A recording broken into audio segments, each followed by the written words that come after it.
This show is part of the Head Stuff Podcast Network.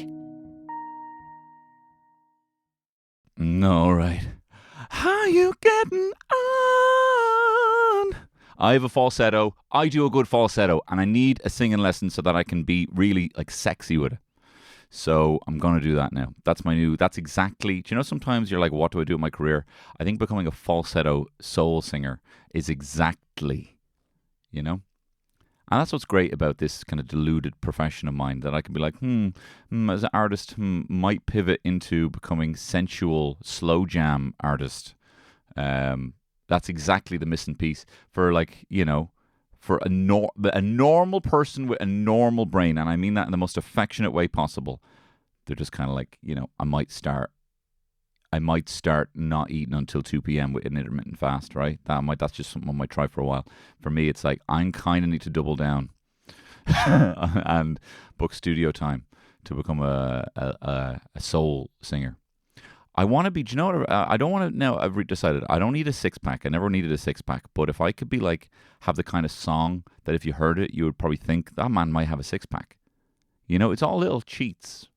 Instead of actually working out, record a slow jam album, I've decided. My brother always quotes that. We were very similar. My older brother, who probably has ADHD as well, but that, you know, Fall Out Boy song, because that's just who I am this week. Anyway, how are you doing? I tell you who I was last week. A little fucking grumpus, right? Don't know what was wrong with me. Remember I told you about how I had anxiety and I built a little garden table in the back garden that only came up to my shin, even though it was meant to be like a countertop that I could put a pizza oven in, so I could have eye-line the pizza oven. And then I was saying about how I'm actually happy I built it, because now it's a constant reminder of my anxiety. Well, I have another, right? I picked a fucking fight with Donald Clark, the lead reviewer for the Irish Times, right? I don't know fucking why. And I'm not a troll. And I don't scrap online. And do you know what? Again, all I have is less of myself. All I have now to show for it is less of myself, right? But I'll tell you what happened, right? On Friday, this is on Thursday. It's a gig day. It's a day when I was doing a gig in the Ivy Gardens. Had a wonderful time. Thank you everyone who came out to the Ivy Gardens to see some live comedy. It was it's like my favorite time of the year. And we had a great set. Was on with Ariel Elias and Sam Talent and Shane Torres. Anna Clifford was emceeing, and it was nice, really nice vibe, very nice vibe. Hanging out with everyone, hanging out with the Yanks was nice, you know. They were lovely. It wasn't, sometimes at Ivy Gardens, you know, they fly the American comedians over. You know, these people are like maybe SNL writers. They're kind of big, or they're big name kind of talents, and they all are. Shane Torres and Sam Talent, Ariel Elias, they are big talents. But it wasn't the kind of like, oh, the artist brings them there and then they leave immediately after. They were just hanging out, looking for a vibe, you know, hanging out in the bar after. So it was very nice. And then I had a lovely gig on Sunday. Thank you everyone who came out to see me and Peter McGann and Owen Colgan and Becky Cheadle and Blaheen de Burke. It was a lovely gig. Had a wonderful time. Probably the best Sunday gig I've had. It was a lot of fun. Sometimes on Sunday it's just a bit, you know, no one's going out. You know, they're just there. But it was a great, serious buzz of a crowd. So on Thursday, I was looking forward to the gig, getting very excited, you know. And I realised now I was probably a bit nervous, a bit anxious. Even though I don't have the same kind of, before a gig, normally what I used to do before I had kids, I would just wallow. I would wallow. Now I love doing gigs, as you see. I have a lot of fun. As soon as I go out there, it's like stars in their eyes. I leave as, you know, steel mill worker Eugene, and I walk out on that stage as Krista Berg, you know. As soon as I step on the stage, it's do do do do do do do do do do do. I've never seen you looking so lovely as you did tonight. That's what you know. But up to that point, I'm in the shit. Normally, well, that was before kids, right? So since having kids, I've been like, oh, I seem to be getting less awkward. But it's just I don't really have the time. I don't really have the time for a good old-fashioned wallow because it's less tolerable by my family. I've talked about this before. So, but I guess I was a bit anxious. And I was anyway practicing the gig, and then I was like, oh, do you know a little treat now? I'm going to look at my phone. I'm going to look and see what the Deadpool Wolverine reviews are like, you know, because it's just out, law hinging on it. The future of the MCU hinges on the success of this movie. I mean, that's what they say. It is kind of true, though, because the last 5 years haven't been great. I've talked about it. It's been too much content, not enough progression, not enough quality. This is big. There's a big marketing push for it. You've got Ryan Reynolds. You got Wolverine. I mean, people have been part of the kind of story even leading up to this point. Even just Ryan Reynolds trolling Hugh Jackman, which also I think is a bit, come on, guys, here, they're trying to make a fucking buck. Can you not see what this is? I know we're all laughing here, but, they're really fattening the bank accounts of these two men. It is, look, I suppose you can have two things. What a great life that you can, like, up your net worth by, like, fucking 30% probably, and also make people happy, and also feel good about bringing joy or whatever bullshit. You know what I mean? What an insanely handy situation. So I'm not going to take the full cynics approach of it's all for the money, because if people are buying it, people are liking it, good for them. I wasn't a huge fan of the other two Deadpool movies, but I was curious because, I do like Hugh Jackman, I do like Wolverine, and I probably will go see it because it's kind of, with Jonathan Majors out with a picture as Kang, they might be teeing things up. And if there's an X-Men thing, I'm there. I love the X-Men, and I want new X-Men, and I want to see if there's some Easter egg that will tee up who a new X-Man or Wolverine or Professor X might be. But aside from that, I'm not going to get into the fucking geeky minutiae.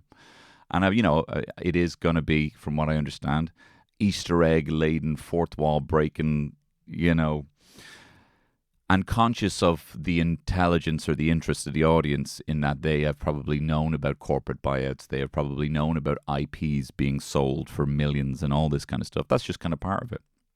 So I suppose when you see that in a movie, you probably think, oh, I get that reference and I enjoy that reference. I enjoy all these Easter eggs. That's a bit of enjoyment from me.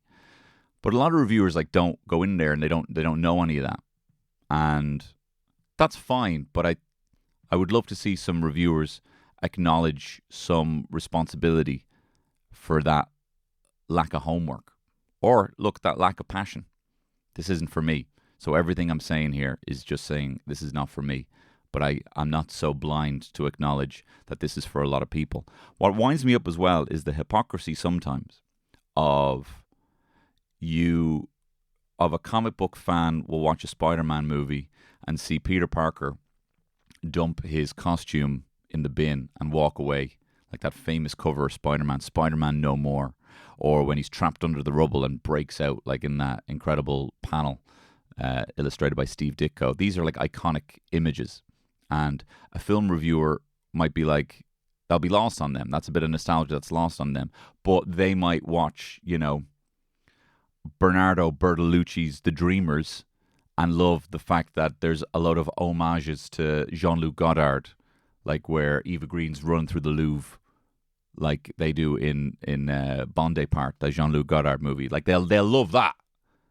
They'll love that. They've been spoon-fed their own nostalgia, and they'll love that. So anyway, look, what I'm getting at is I went on to the Irish Times, saw it was a 1-star review. No surprise. I do sometimes, and it was Donald Clark who had given the 1-star review, and he doesn't like the movies. He doesn't like those movies, and that's fine. It's fine for him not to like a movie, but I feel that, I maybe have a weird understanding of what the responsibility of a lead reviewer of the Irish Times is. Because it's the one that pops up on the Wikipedia, and then Donald Clark from the Irish Times said 1-star review. There's almost a kind of a reflection of Ireland, a reflection of the interests of the Irish people reflected in that. I know that's not what he thinks, and I know that's probably not what most people think, but sometimes that's what I think. So I didn't even mind that it was a 1-star review. What I minded was in the review for Deadpool and Wolverine, the kind of, as well, like the actual headline said 1 star for this, whatever, tired fucking bullshit or whatever. 1 star for, like it said 1 star in it so that you would click into it. It was a bit clickbaity. The Irish Times, you have to pay now to read. Probably because not enough people are reading it, would you say? Maybe. If enough people were reading it, well, no, I suppose they wouldn't be getting money anyway from it. More people might buy the paper. I don't know. Either way, you have to pay to read it. So to have a clickbaity title, to have that clickbait in there saying there's a 1-star review, and then underneath it said the most relentlessly juvenile entry in a sequence that has rarely been confused with Ingmar Bergman's Faith trilogy. Come on, mate. Come on. Come on. Who's going to read the review? Do you think it's people au fait with Ingmar Bergman? Do you think it is? Do you think you're speaking to your audience here? Do you think you're speaking to the appropriate audience? I know you're speaking to your audience, but are you speaking to the appropriate audience? Are you speaking to the 15-year-old who's going to try and sneak in this weekend? You know? Are you speaking to the person who has an interest in what this means for the future? I know that's not what you want cinema to be. I know you don't want cinema to be having to, spending, half an hour on New Rock Stars on YouTube looking for all the Easter eggs in the trailer. But that's what a lot of people derive their enjoyment from this kind of thing. A lot of people derive their enjoyment from that. Hamilton, the musical, was getting 5-star reviews everywhere, and it was just a shot of the musical. Is that cinema? It's not. But it's great, good. I get to see Hamilton. Is it a movie? No, it's not a movie. But we'll be a bit classist now. I don't know if they gave it 5 stars. Whatever. Do you know what I mean? So to put in a Deadpool review, it's rarely been confused with Ingmar Bergman's Faith trilogy, right? I'll tell you something. I thought Seven Seals fucking shite. I watched that shit. I think it's bullshit. I think it's boring. And if we're doing a whole comparing apples to apples thing, what winds me up, look, I'm going to say as well, I was wrong, right? I had to go with him, and I'll get to that in a second. And I just want to preface this by saying I was wrong, but I want to explain where I'm coming from here. I feel like a 1-star review is this failed on a movie. This failed to deliver a movie for anyone. As me, your guide through the infinitesimal space that is content, let me recommend where you should navigate your time. That's what I view what a review should be. Hey, if this is your sort of thing, you'll enjoy it. If you would prefer to watch Ingmar Bergman's Faith trilogy, to the 7 people who chuckled at that, then this is meant to be actually an apology. This is meant to be an apology to Donald Clark, right? But look, if you're going to, you can have it all. You can say, look, this is what I think other people might like from it. This is what I didn't like. But as a whole, it delivers for those people. A 1-star review is, this isn't what I want. And I don't think that's fair. This isn't what I want. This isn't what I view cinema should be.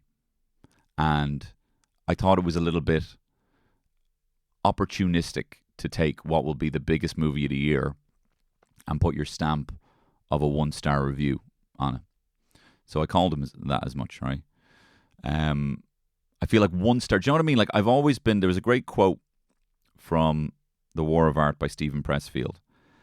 And it's probably not applicable in this, but it got me thinking that it's basically a quote to tell you that you should spend less time criticizing. This is a professional critic, so it's different for them, right? But I think I'd read that quote in the same day.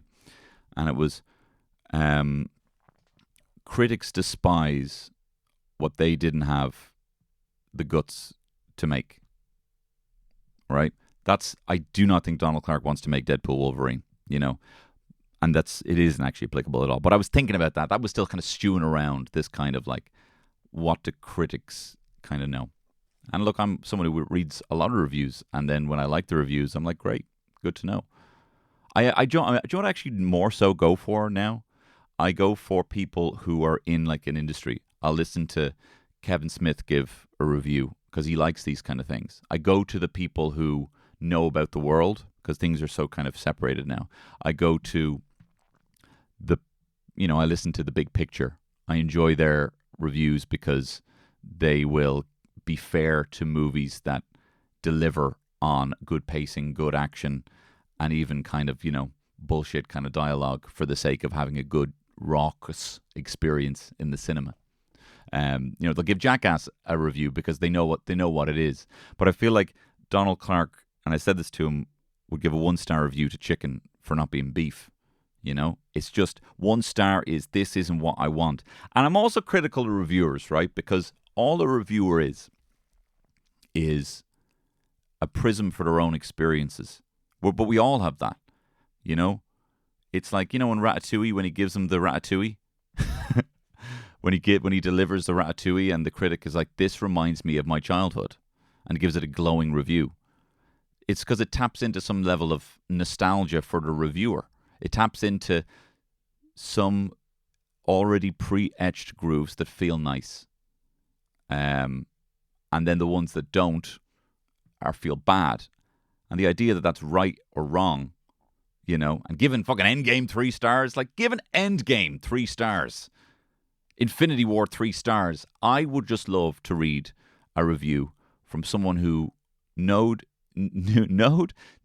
and enjoyed this whole kind of, you know, world, and could objectively, with everything that comes with it, without shirking the baggage that comes with all this shit, because it is a lot. I'm not going to recommend Deadpool Wolverine to be stepdad. He's not going to enjoy it. I mean, would you recommend some 16-year-old lad who likes comic book movies, who hasn't seen a lot of films, would you be recommending Zone of Interest? You know, the Holocaust movie? Would you be recommending fucking Anatomy of a Fall? Would you genuinely be recommending that? If you think Anatomy of a Fall is a 5-star movie, would you be recommending it, though, to like a 12-year-old to watch a 3-hour French courtroom drama? Like, there's a reason there's genres. There's a reason there's genres. There's a reason why there's an old kind of like fucking chat-up line. Like, what kind of movies do you like? Because normally people would like pick a genre, like they would pick music. Now, you know, that's kind of changed a little bit. So anyway, look. In a review, in a 1-star review for Deadpool, saying that it's rarely confused with Ingmar Bergman's Faith trilogy. And the Seventh Seal is shy. It's boring. I've seen better TikToks than the Seventh Seal. Have my attention. I like what they're doing. They etch better into the grooves of what Ingmar Bergman's doing. All right? And I know Peter McGann's fucking tearing his hair out listening to this as a fucking film buff. Because I even said it to him afterwards. I was like, I don't know what I was thinking, laying into him online. And he's like, I didn't know a fucking idea what you're thinking either. I was looking for a scrap. Right? I was looking for a scrap. I posted on my Instagram I was like, why would it, you know, this is the most pretentious wank shit I've ever seen. Ingmar Bergman's Faith trilogy. And I was saying that to my followers, you know, on Instagram. But then I went on Twitter and I quote tweeted his, you know, tweet. And I was basically having a go at him.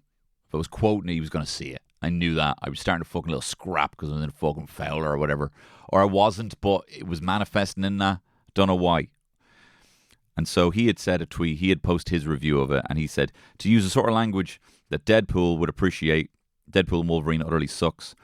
And then he even quoted, is pretentious, the most relentlessly juvenile entry in a sequence that has rarely been confused with Ingmar Bergman's Faith trilogy, right? And I was like, fucking damn. So I quoted it, and I said, to use the sort of language this journalist would appreciate, this review is the most pretentious, anachronistic, meaning kind of out of time, not belonging within this fucking era, opportunistic piece of not Ingmar Bergman's Faith trilogy that I've ever read. And actually, to be fair, I hadn't even read it. I'd read as far as Ingmar Bergman's Faith trilogy, and I didn't want to read anymore. So look, I shouldn't have done that. I was looking for a little scrap. Then he wound me up, to be fair, because then he posted rather than respond to mine. And it's a smart thing to do. He quoted me on his Twitter feed. That means that he's going to have the support of everyone. He's talking to his echo chamber. Do you know what I mean? So he basically then said, I wonder if he knows what acronistic means. Quoting my tweet, call me dumb. At least I felt like he was. And I was already going into this thinking, you're making people feel dumb. You're making people, you're purposely using references people don't get to posture your film literacy. To be like, I know what I'm talking about. That's why it's a 1-star. And 1 star means that it's just, you just didn't like it. It's not that it failed. Can we not have a kind of like, can we not have some understanding? Anyway. So he says, I wonder what he thinks anachronistic means. And so I wrote back to him. I'm like, here, I'll fucking chat on your little sphere here. Actually, then he said, come to think of it, I wonder what he thinks opportunistic means. Still, next level comedy here. A Vegas residency beckons. Vegas residency? What are you fucking talking about? What are you fucking talking about? You know what I mean? This is what I'm talking about with like how when you go into the doll, I'd love to go into the doll and put your and say every TD here who has practiced playing the guitar, put your hand up. All right, everyone without their hand up, you don't fucking speak for me, right? If you've never tried anything like this, you know what I mean? So if you don't know and about Deadpool or Wolverine or the MCU, or you don't even know what success in comedy might look like, I have to question your competency as a guide for culture. But anyway, this was meant to be an apology. This was meant to be an apology, right? Or at least to explain. And then I wrote back to that and I said, you'd give a 1-star review to chicken for not being beef, right? Essentially saying, hey, look, why don't you stick to fucking reviewing chicken? Do you know what I mean? It isn't Ingmar Bergman's Faith trilogy. He's never trying to be.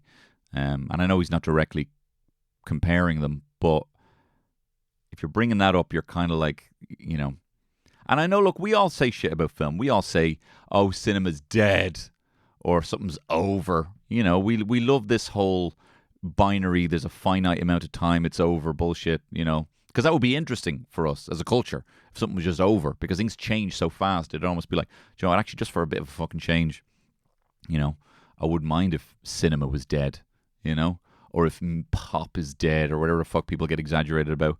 Art isn't dead. Cinema's not dead. Movies just don't make a billion the way they used to, or fewer types of movies do. And there's much better movies on streaming. Cinema is not dead. Just watch it somewhere else. But anyway, he's not saying that. But anyway, so then he says, so what do you think anachronistic means? And he's trying to get me, he's trying to basically say that what you said was dumb. And it was dumb, but it was intentionally dumb. I was trying to be not like verbose, but pretentious and use big old fucking language and all. I'm happy with my vocabulary, right? I don't need any more words. I can explain fine.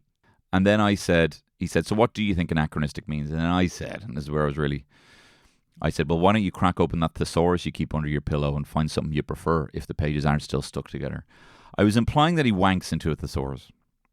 I was implying that he falls asleep every night, smelling the pages of his thesaurus, conjuring up what exclusive, outdated term that is not in the current fucking vernacular that he's going to use to kind of posture some kind of his film literacy, his intelligence, his education, or something like that. I said he wanked. So to get that across, I said he wanked into a thesaurus. And then he seemed a bit annoyed. He said, what exactly was your problem here? You liked the stupid film that I didn't. Fine, carry on. I've actually not seen it. I don't see how my opinion is somehow inappropriate for the current era. What would you like me to review the film next year? Would that be less opportunistic? And then I said, I've not seen the film and I didn't enjoy it. My issue is with your inaccessible prose. You use your skills as a writer to intentionally alienate and your vast film literacy to condescend. And you seem comfortable shirking your responsibility as a guide or mentor to the public. I was trying to compliment and hurt his feelings. I was trying to manipulate him there, to be perfectly honest. I was trying to be like, hey, look, you're a smart guy. You know a lot about this. So why don't you use your skills for good? He's not done anything. Do you know what I mean? What am I fucking doing? What am I doing? What am I doing? And then he basically said, well, was I shirking those responsibilities when I recommended a low-budget film that you were in? Maybe, maybe not. I'll write shorter sentences in future. And then I was like, fuck, because he gave a very nice review to Apocalypse Clown. And it was 3-star, but it read like a 4. And he said that this is a good movie for like drunk college kids. But it also wasn't a review that read in fucking, it wasn't verbose. It wasn't overly intellectual. It used accessible language for that movie. And then it said, and also, look, not all the jokes land, but there's enough in there that a bunch of drunk college kids or whatever, if they're watching it, will enjoy it and probably will enjoy it going, in the long term for a while. It'll last. And I was like, fuck, actually, he did. So I said, actually, you're right. You did. And I really enjoyed that review. And I do appreciate the fact that even though while it wasn't glowing, that you did recommend it to the appropriate audience. So I take that back. That was the end of the exchange. So I kind of like gave up, to be honest. I kind of apologized. And I'm kind of apologizing now in a weird way, kind of by doubling down and laying into him. But I don't know. Do you know what? I'm not a troll, right? I don't have a go. I don't like online exchanges, especially with people who may review a film I am involved in the future. Likely will review a film if it is out. If I make a film, it'll probably be Donald Clark who reviews it. Unless now I have some kind of like conflict of interest fucking case that I can push. But I don't know. Me having a go at someone who has been hired by the Irish Times to not write in the way that I want is the same as him having a go at a Deadpool movie for not being the way he wants. So I'm a bit of a hypocrite there. And it was just a waste of time. I felt drained. I felt like fucking, what am I doing here? Why am I going to bat for fucking Deadpool? Why am I going to bat for a movie that's going to make $1 billion? You know, I wasn't really going to bat for it, but do you know what I mean? Like, Ingmar Bergman's Faith trilogy in a Deadpool review. Just the idea that someone might look at that and then be like, oh, I don't get this. Maybe I'm not. Is there something wrong with me? Is there something? And I know, look, hey, we have more than enough approachable communication to people who don't have a rich vocabulary. There is more than enough of that. Putting Real Housewives out there, TikTok videos of people cutting, kinetic sand, people smashing different colored bottles for people just to enjoy on a dopamine level. I get that we have that.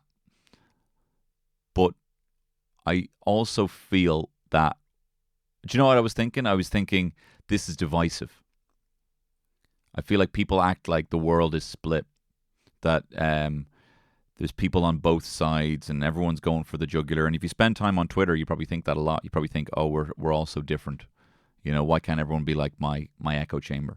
And I felt like doing something in what's quite a popular movie. A lot of people are going to want to see what the highest tier of film criticism in Ireland thinks. And then when that goes online, that becomes kind of, as I said, the representation of Ireland. You're going to look, they're going to look at that and think, I don't get this. And that felt intentional. It felt, I didn't get this, so you're not going to get this. And I'm like, can we not have can't we all just get along? Can we all just be like, hey, I didn't like this, but I know a lot of people enjoy this. I know a lot of people are spending €17 to hang out with their friends and just laugh at at Wolverine. But the fact that you hear stories of grown men crying because they see Wolverine wearing a yellow costume, that is insane. But it is a positive emotion. It is someone has tailored something as dense with bullshit nostalgia, as formulaic, and there's a system to it. There's a system to IP-driven material. I'm conscious of it and I'm critical of it in how much I see my young fella absorb and love and obsess over in the same way I loved and obsessed over it. I've a kind of a bittersweet relationship with it. I haven't quite figured it out.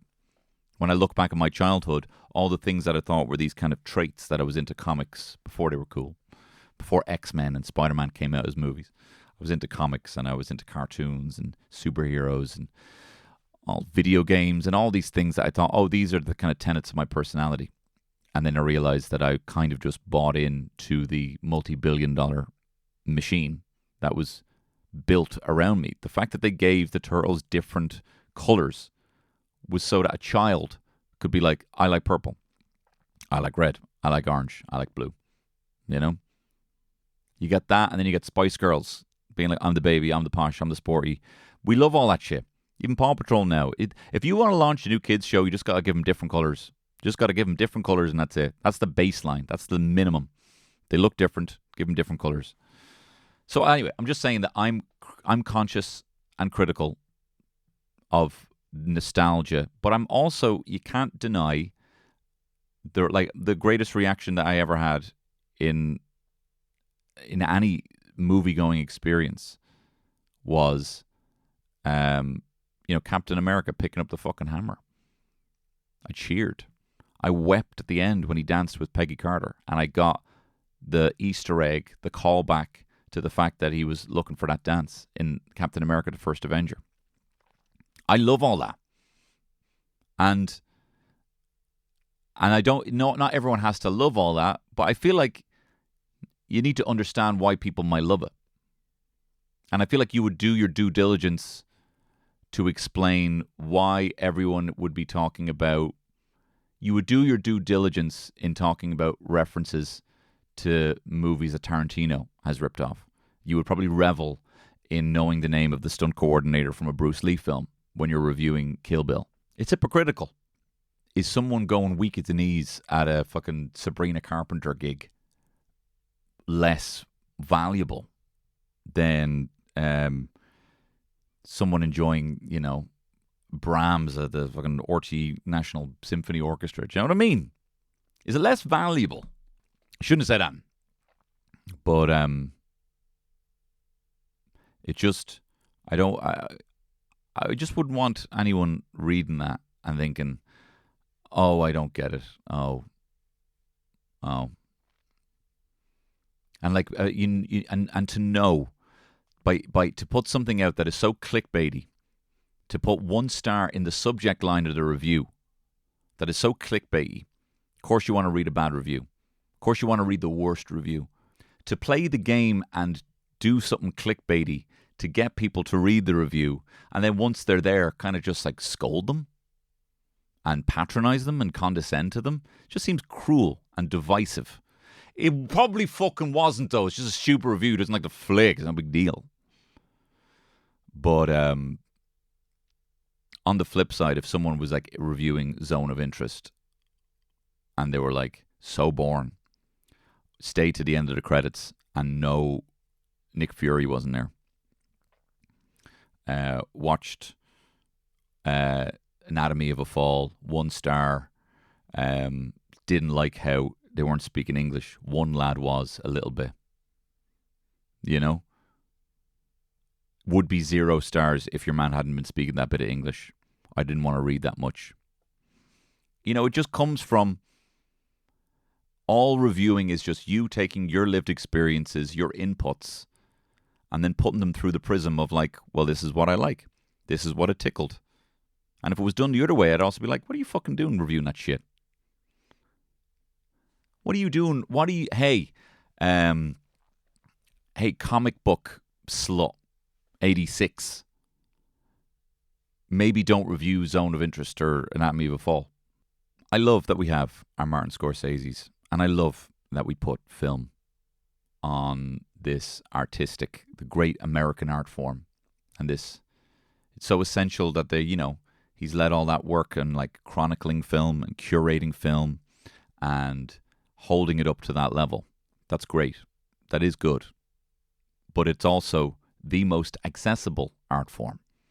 It's the one thing that we have that everyone can enjoy. If it's art, great. But it's also, we can't go into a gallery and be won over. And there's also a lot of fucking, you go into the like a modern art gallery. If you don't read the little pamphlet that tells you about the artist, or if you haven't done your research, or if you don't know where they are in their career, or you don't know what period they're going through, there's a lot of fucking homework you have to do to even look at someone painting a red square on a canvas and to understand that, I don't know, that it was the fucking fall of the Soviet Union and Vladimir Pavlov had fled the Soviet Union at this point, and it was to illustrate the fall of fucking Red Square. Some bullshit. If you don't know that, you're looking at Red Square, you'd be like, it's bullshit. I don't know. So it's just, so why haven't you done your due diligence? And if you don't get it, then you don't get it. Could I go into an art gallery and be like, I haven't done the homework, I don't get it?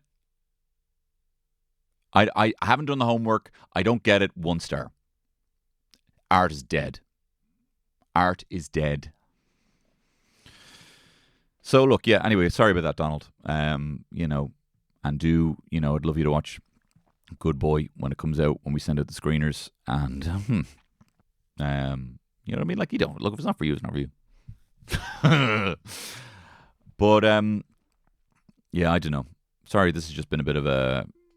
thank you for your understanding, RE, this ramble. But it's like... yeah. It's all just a bit hypocritical, isn't it? But also...